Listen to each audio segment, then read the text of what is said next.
Okay, here is a tour of a Nexstar 11 GPS.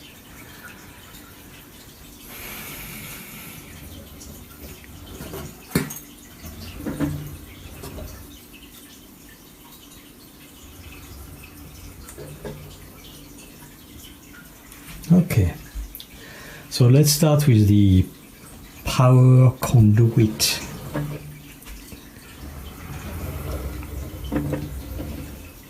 Here is how it works. So power cable, power inlet, then inside this there's a wire that moves right here. Oh, does it? Yes, it moves right here on this platform, which stays put. This one will rotate with the mount as we swivel. Boom, as you can see that. So the way it works is, there you go. As you can see here, there are two connectors, two things that are rubbing on two copper tracks. One is ground and the other one is VCC, 12 volt. And then this gets sucked in by this dude right here. And then those wires move that stuff in the, what I call the distribution thingy. Distribution PCB right there. So what is that distribution PCB? It's a bunch of serial connectors that are connecting all the parts together. See, connectors going on this side of the fork mount, which I guess looking forward is the right side, the tube pointing towards me. And then you have the left side of the fork mount with a bunch of other things, and we're going to go through them one by one. So while we're here, it's a little dark. Let's see if I can get a bit more light. There you go, look at that, it's beautiful. So you can see it's pretty simple, huh? That PCB is just a bunch of input, bunch of output. Power is being distributed. So again, the power that comes from that wire, which comes from that static plate right here. Which is the wonderful thing about the Nexstar GPS, which is they don't wrap around. Yeah, the only one. So that PCB is this thing right here, the front. So you can recognize, it's a middle plate. And you can see that it's super simple, right? This is basically the power we get here, is right here. I didn't disassemble the PCB, no interest, but I bet you there is a regulator in there to save the electronics. And perhaps also the regulator feeds 5 volt in some of the PCBs right here, some of the electronics. But in a sense, it's just a bunch of I/O, right? And it's, if I remember, it's a serial bus that runs through the whole telescope. And so things talk to each other by transmitting two words. The first word is the ID of either the target or the origin, I don't remember.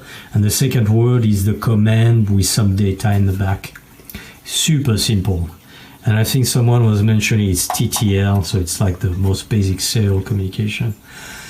All right, so let's start looking at what drives this thing and makes it so intelligent. And intelligent in 2001, which is quite remarkable.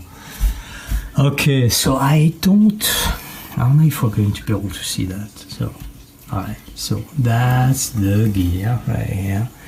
And if I'm lucky, I'll see the motor on the other side. Alright, hey, look at that. That's beautiful motor. I think it's Pitman. Yeah, you can see the brand, Pitman. And so these are brush motor, right? So old tech. But apparently these are super high quality. I mean, this telescope is from 2003, I believe, so almost 20 years old, and it purrs like a cat. So let's look at it. So we have that thing, which I would say is, I don't even know what it is, I'm discovering as I'm talking about it. Let's see, come on, give me some light. Yeah, that's going to be interesting. So, oh shit. Yeah, don't push the Pitman. Leave the Pitman alone. So let's see. Yeah, okay. So that's the encoder. And the way it works is the motor spins, and then that wheelie stuff right here, wheelie thing, will spin probably real fast, and that, Jesus, there you go, that wheelie thing will spin, and that optical thingy gets cut by the black stuff, and so it counts the number of turns, I guess, like that. So that's probably not the encoder of the motor, huh? I'm thinking. It's probably the encoder of the mount. Hang on, let's see. Alright. Super high tech now. Ah.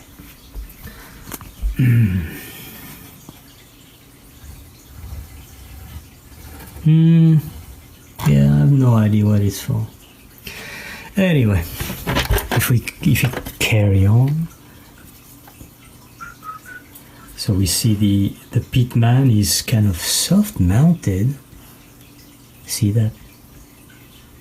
Oh, hang on, let me try to get really stable. See, soft mounted. I mean, considering how sturdy this thing is, it's pretty soft mounted, and I would say it's on purpose. It's so that if ever it gets stuck, instead of burning the motor, it will skip. It will go like poop, skip. So you can see that's the power right here, the gray cable, and then that big plug thingy is probably the encoder of the motor itself. All right. So anyway, that's not what the intelligence. Oh, a bit of intelligence comes from there, but let's go towards some of the motor controller. I'm moving the light. There you go. All right, so motor controller, which it seems it manages both motors. I'm not sure. I don't know what those kind of loopy things are. This one is looped differently than this one. No idea. So that's the thing. I'll just go through it, and you can see and admire 2001 tech. Still works. I say still works, but frankly, everything should still work. It's just surprising in this day and age, isn't it? So you have two quartz right here. That's all I recognize, really. And the pegs. Yeah, so my guess is that it's for both motors, for both the azimuth and the altitude motor. Right. So super simple, but that's basically what people change when the thing fry. I never heard of thing fry personally, but apparently it happens. So another Pitman motor. That thing, what is that thing? I don't know. That's where you put the handle. I'll show you. The super beefy handle, which makes mounting this very beefy scope not so bad. See? Boom, and zoom in out. Right. Like that. Once you put the cover back on.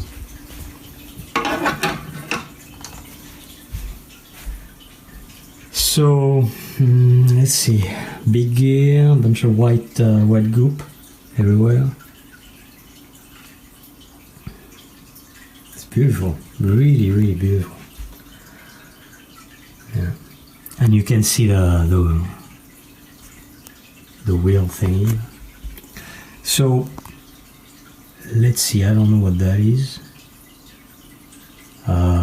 But the clutch is right here, so maybe with some chance I can move the clutch without having the scope go do some crazy things, because I'm kind of back heavy with this, you know? Let's remove that. Voila, should be good now.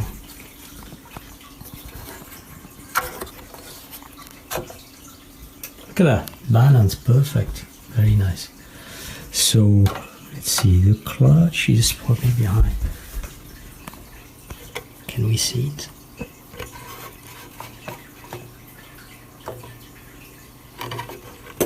Nope, can't see it. It's probably in that plastic sheath right here. How do I remove that? I don't. So anyway, that's the clutch. Trust me.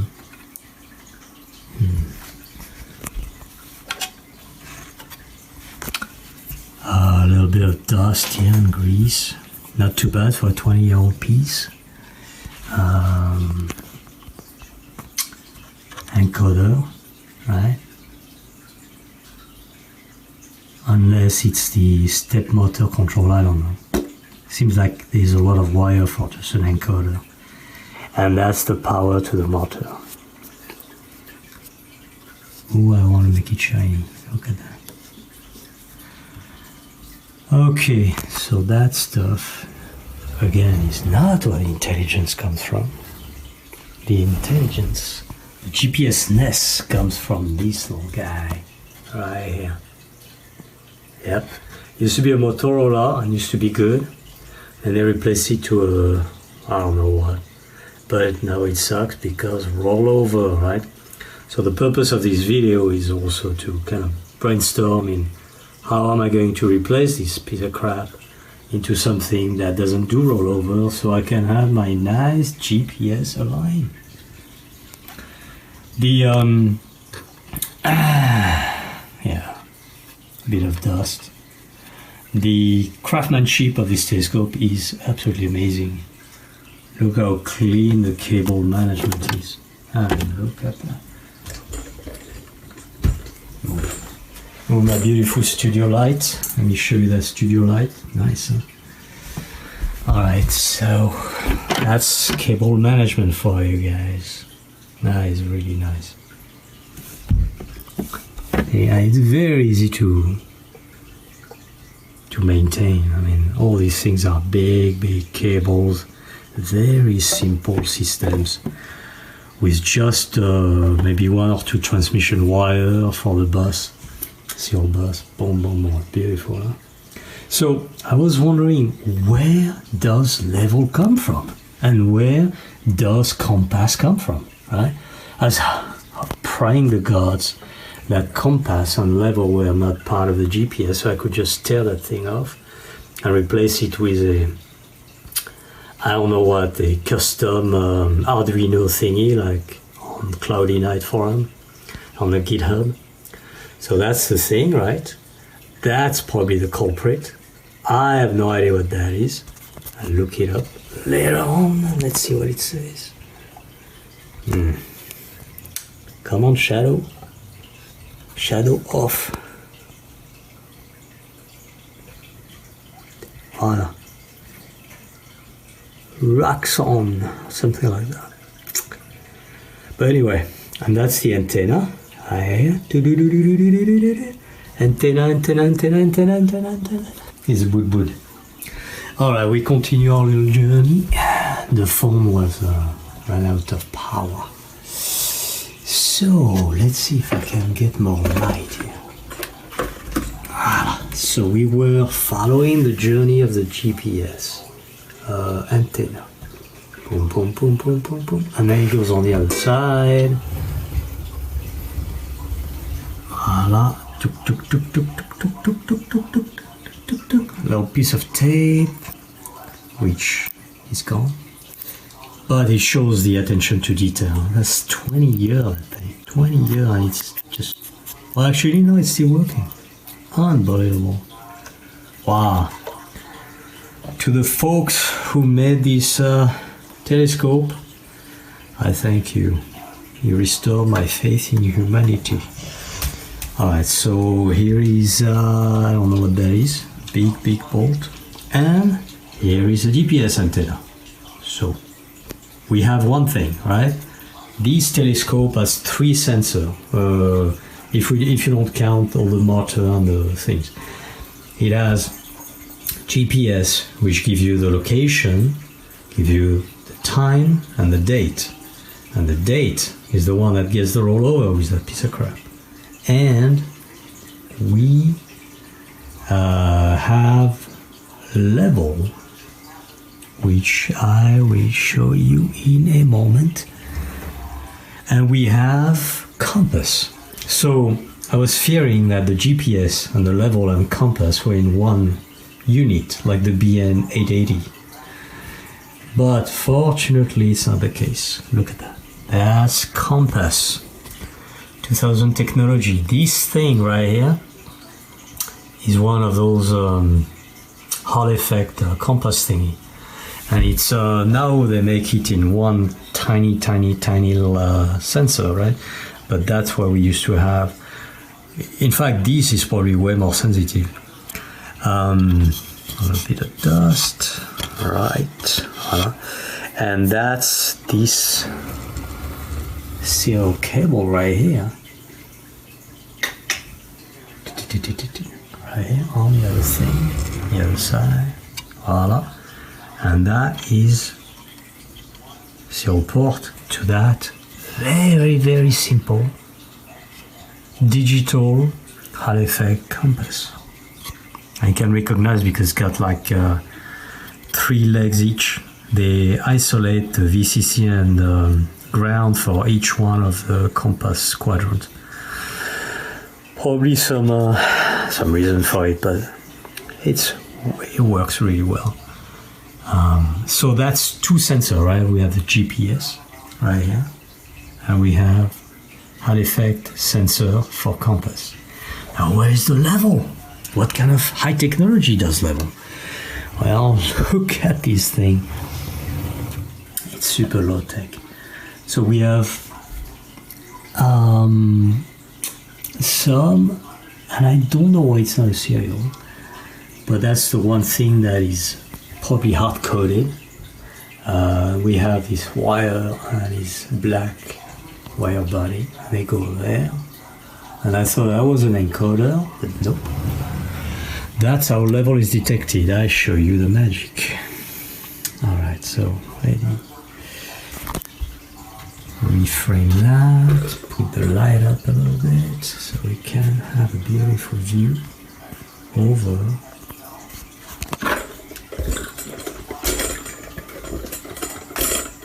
This is Hollywood, ladies and gentlemen.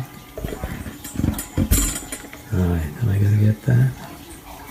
I see it well with my own eyes, but as you well know, the eye is way better at sensing those things. Anyway, so let's see if I can do that.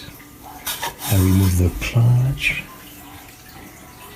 Now that it's balanced without the bind of viewer, it's okay.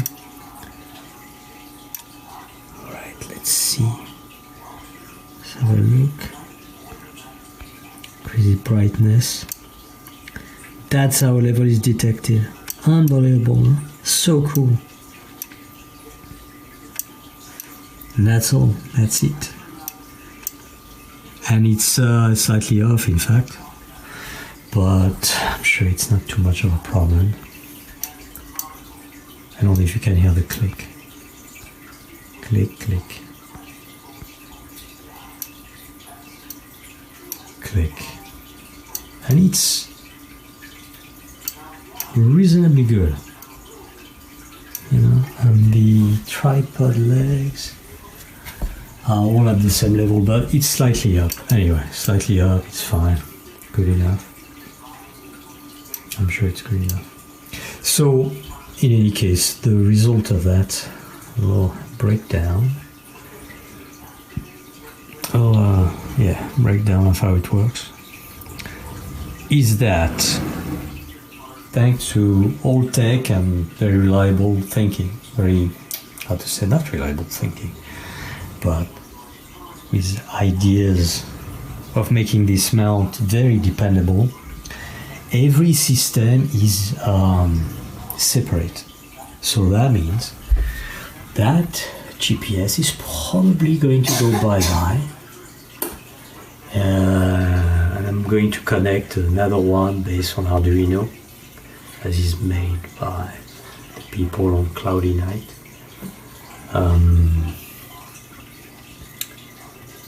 What I'm thinking is I'll